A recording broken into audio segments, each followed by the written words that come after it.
Cambridge book 10 test a master copy smoke in the home. तो चलिए जानते हैं जो आपके आंसर्स गलत हैं उनकी लोकेशन कहाँ पे है। Smoke alarms in the home. तो हमारे आंसर्स जो है, फर्स्ट आपके favourite, true false and not given. First is true, second is false, third is not given, fourth is true, fifth is false, sixth is true, seventh is not given. तो अब हम देखते हैं कि इसकी लोकेशन कहाँ पे है। कहता all new houses in Australia must have smoke alarms. कहता स्मोक अलार्म्स होने चाहिए। तो फर्स्ट का answer, smoke alarms are now standard feature in Australia home and required by the national military code in any recently build properties. Second कह रहा है photo electric smoke alarms cost less than ionisation smoke alarms.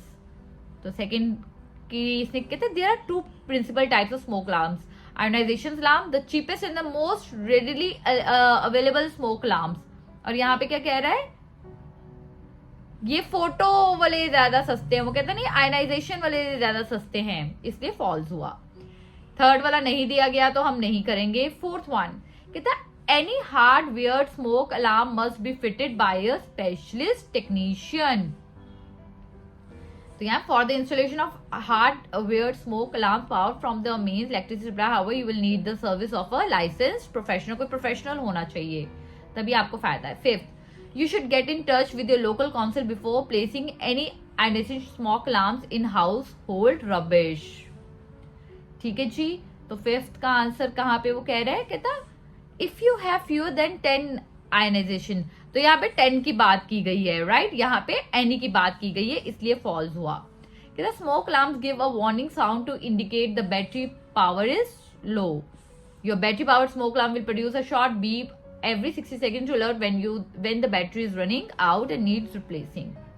All smoke alarms need to be checked more than once a month। ये दिया नहीं गया है तो हम नहीं करेंगे। नेक्स्ट पे बात करते हैं सिडनी ओपेरा हाउस टूर्स।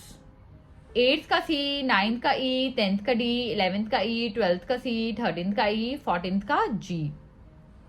कहता है discounts available for younger visitors. तो ये कहाँ पे लिखा हुआ है, सी पे। कहाँ पे, Australian senior pension students and children of 16 under, तो उनको ये लगेगा। ठीक है जी।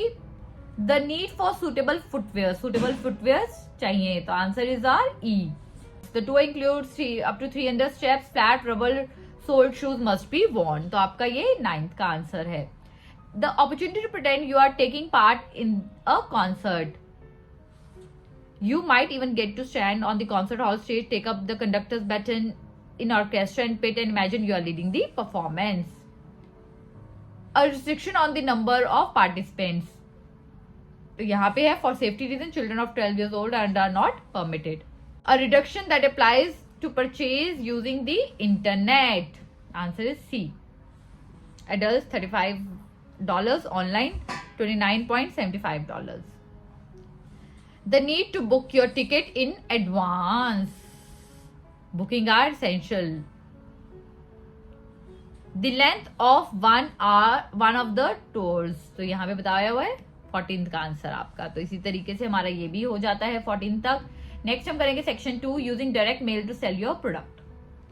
तो यहाँ पे आंसर फिलअप्स है, जो फिलअप बहुत ईजी होती है रीडिंग्स में। तो आपका 15th का आंसर है डिसीजन मेकर, 16th का इम्पैक्ट, 17th का ओपनिंग, 18th का वाइट इनवेल्व, 19th का ब्रोशर, 20th का फ्री सैंपल, 21 का response rate.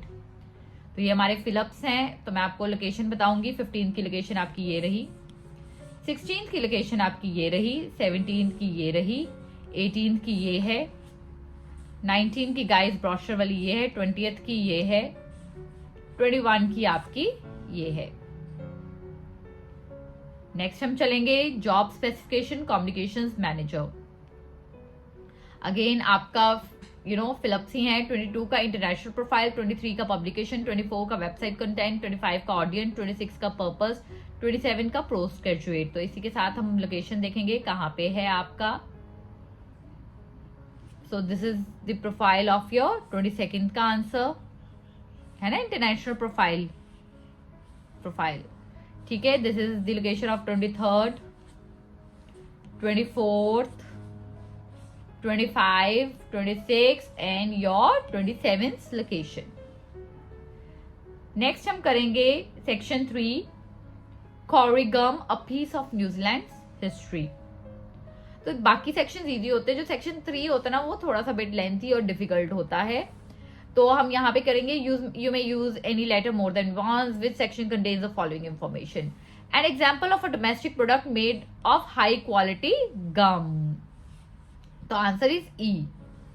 The first major commercial use of Cory gum was in the manufacture of high-grade furniture varnish, a kind of clear paint used to treat wood. The best and the purest gum was exported. तो यहाँ पे आपकी location already उन्होंने दी हुई है। कहते हैं 29 factor affecting गम quality. तो कौन से फैक्टर अफेक्ट करते हैं गम क्वालिटी को? सेक्शन ए में दिया हुआ है, यहाँ से ये जो सारा है ये फैक्टर्स अफेक्ट करते हैं। High quality gum was hard bright and was usually found at shoulder depth of the field. Lowest quality gum was soft. ठीक है जी, यहाँ पे आपका the gum came in colors, degree, transparency, hardness depending on the length and location। तो length and location यहाँ पे सारा explain किया गया है, राइट।